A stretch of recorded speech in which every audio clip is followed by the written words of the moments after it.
I think there's a lot of gaps and a lot of opportunities to improve transitions of care. First, I want to just mention that we've seen now over the past several decades that the patient population for thalassemia is thankfully aging deep into adulthood because of improvements in blood supply as well as more options for iron chelation and better understanding of managing iron overload. And these had historically been kind of the life-limiting morbidities related to thalassemia. And so we've seen extensions in life expectancy over the past several decades.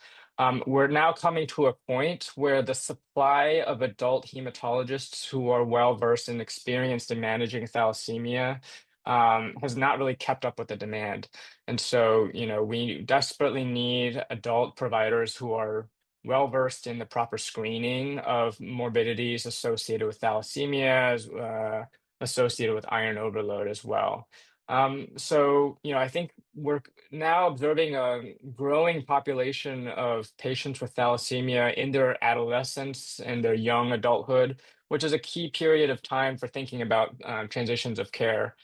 particularly just because they're, coming up to the age where they may start to encounter comorbidities related to or unrelated to thalassemia, and so they really need to have a medical team that's well versed in the management and the screening of these problems.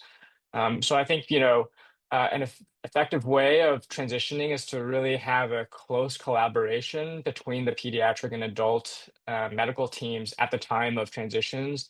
utilizing things like warm handoffs to make sure that everybody is comfortable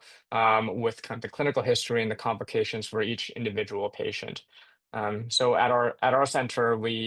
at the hospital, the University of Pennsylvania, we routinely meet with our colleagues at the Children's Hospital of Philadelphia to learn more about